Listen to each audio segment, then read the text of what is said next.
ప్రభు మనందరినీ కోరేది ఈ దయ.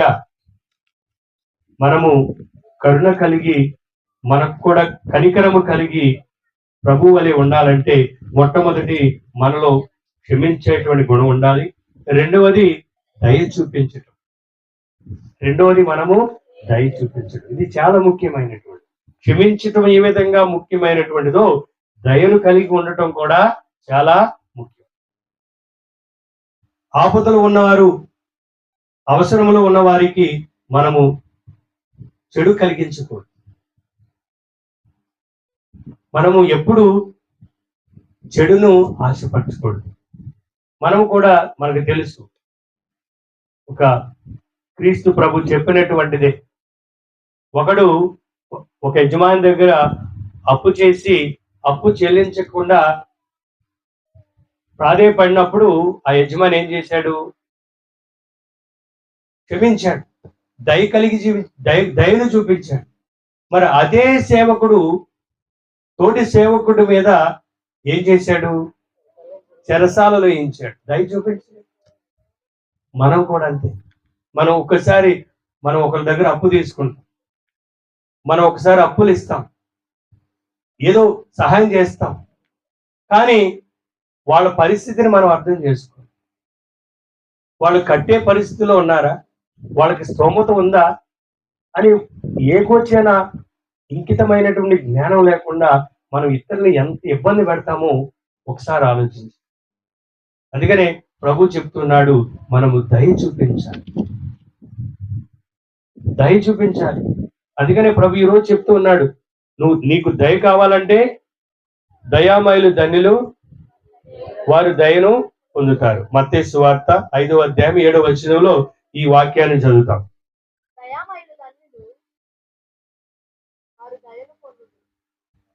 ఈరోజు మనం విన్నటువంటి సువిశేష పట్టణంలో, పరుల గూర్చి మీరు తీర్పు చేయకుడు, పరులను ఖండింపకుడు, పరులను క్షమింపుడు, పరులకు మీరు వసుకుడు. చూడండి ప్రియమైనటువంటి సహోదరులారా, మనము దయను కలిగి ఉండాలి. ఆ దయను మనము కలిగి ఉండాలంటే చూడండి, మత్తయి సువార్త 25వ అధ్యాయము 31వ వచనం నుండి 36వ వచనంలో చూసినట్లయితే, ఈ అత్యల్పులలో మీరు ఏది చేసినా అది నాకు చేసినట్లని ప్రభు చెప్పారు.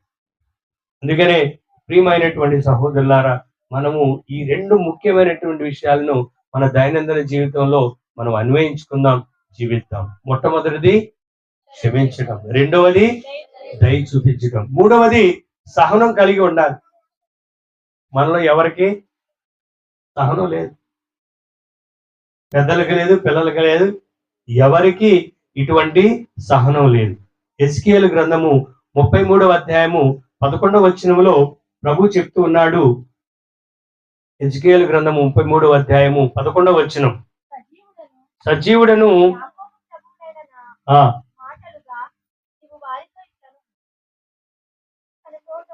దుష్టుడు చనిపోవడం వలన నాకు సంతృప్తి కలుగదు.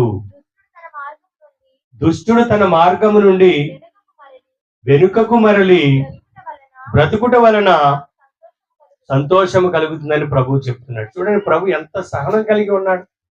ఇజ్రాయేల్ ప్రజలు పదే పదే పదే పదే పదే పదే ప్రభుని విస్మరించారు. వారికి ఎన్ని దీవెనలు ఇచ్చినా, వారిని ఎంత దీవించినా ఇజ్రాయేల్ ప్రజలు కుక్కతోక వంకరైనట్లు వాళ్ళ బుద్ధులు కూడా. కానీ నిత్యుండైనటువంటి తండ్రి, దయ కలిగినటువంటి దేవుడు వారిని కోపపడ్డా? లేదు, సహనం కలిగాడు.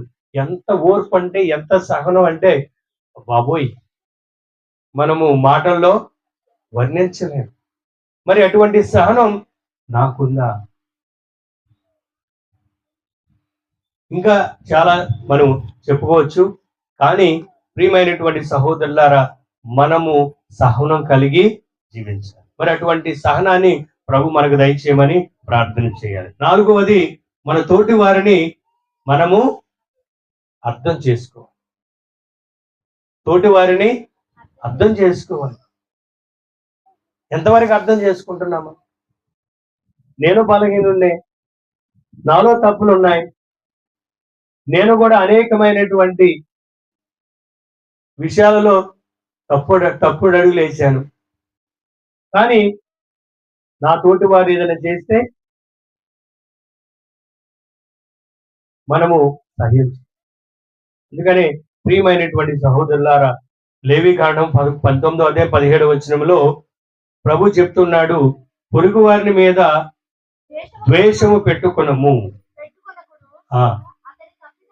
అతని తప్పిదమును గూర్చి అతని మందలింపుడు, అతని మూలమున పాపము మూట కట్టుకుని. Praise the Lord, praise the Lord. తల్లిదండ్రులు కూడా మీ బాధ్యతను నెరవేర్తించాలి. బిడ్డలు సన్మార్గములు నడిస్తే వారిని సన్మార్గంలో నడిచినట్లయితే వారిని మనము షబాష్ అని వాళ్ళని ప్రోత్సహించాలి. సన్మార్గంలో నడకపోతే ఖండించాలి. ఈ రోజుల్లో తల్లిదండ్రులు ఖండించటం లేదు. పిల్లలు ఖండిస్తే ఏమవుతాడు అని చాలా మంది ఇబ్బంది పడుతున్నారు. కానీ తల్లిదండ్రుల యొక్క ముఖ్యమైనటువంటి బాధ్యత బిడ్డలను సన్మార్గంలో పెంచాలి, అర్థం చేసుకోవాలి, వాళ్ళకి విద్యాబుద్ధులు నేర్పించాలి. చివరిది ప్రియమైనటువంటి సహోదరులారా, మనం ఎవరి మీద తీర్పు తీర్చకుండా ఉండాలి. We are not judges. మనం న్యాయాధిపతులమా? మనం లా చదివామా? కానీ ఉదయం లేవటం మనం పనిచేసేది ఏంటి? ఇతరుల మీద తీర్పు తీర్చు. ఎక్కడైతే ఇద్దరు ముగ్గురు గుమ్ముగుడు ఉంటారో అక్కడ ఈ తీర్పు జరుగుతుంది. పార్టీల గురించి, వ్యక్తుల గురించి, సంఘం గురించి, ఇక ఇతరమైనటువంటివి. తద్వారా ప్రియమైనటువంటి సహోదరులు, అందుకనే పునీత పౌలుడు యోహాను రాసిన సువిశేషము 7:24 యోహాను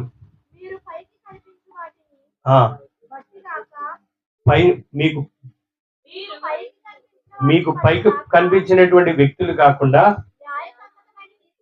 న్యాయ సమ్మతమైనటువంటి తీర్పు చేయడం. మనకేం తెలీదు, అసలు ఏం జరిగిందో తెలీదు.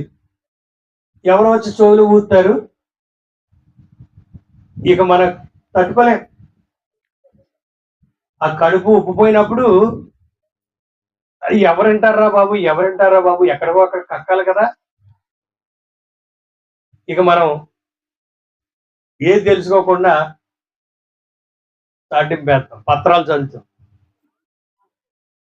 అందుకనే మనం ఏం తెలియకోకుండా ఇతరుల్ని మనము తీర్పు చేయకూడదని దేవుని వాక్కు చెప్తుంది. పునీత పౌలుడు రోమీయులకు రాసిన లేఖ 2:1 కూడా పౌలుడు ఏ విధంగా చెప్తూ ఉన్నాడు, ఓ మనుషుడా, ఇతరులకు నీవు తీర్పు చెప్పుదవా? ఎవరినైనాను అది నీకు తగదు. ఎలయనా ఇతరులకు తీర్పు చెప్పుచు నీవే అట్టి కార్యములు చేయుచుంటివి కనుక నిన్ను నీవే ఖండించుకో. ఇది నిజం కాదా? చెప్పండి. మనం ఇతరులు ఖండిస్తాం, అదే మనం దేవుని వాక్యం చెప్తుంది. తద్వారా ప్రియమైనటువంటి సహోదరి సహోదరులారా, ఈరోజు ప్రభు మనందరినీ కోరేది లూకాసు వార్త 6:36 మీ తండ్రి వలె మీరును కనికరము కలవారై ఉండు. Praise the Lord. మరి కనికరము కలవారై ఉండాలంటే 5 ముఖ్యమైనటువంటి విషయాలను మనం ధ్యానించాలి. ఏంటది?